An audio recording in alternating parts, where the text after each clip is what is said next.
আমার সবটুকু বিশ্বাস যে দিয়েছে ভেঙে, তাকে কৃতজ্ঞতা জানাই।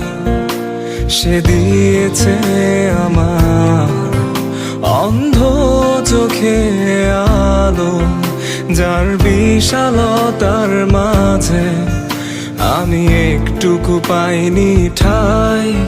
তাকে কৃতজ্ঞতা জানাই, সে যে দিয়েছে আমায় মহাশূন্যে আশ্রয়।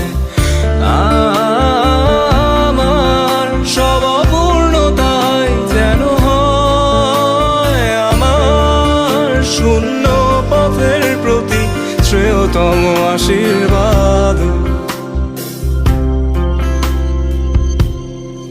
যখন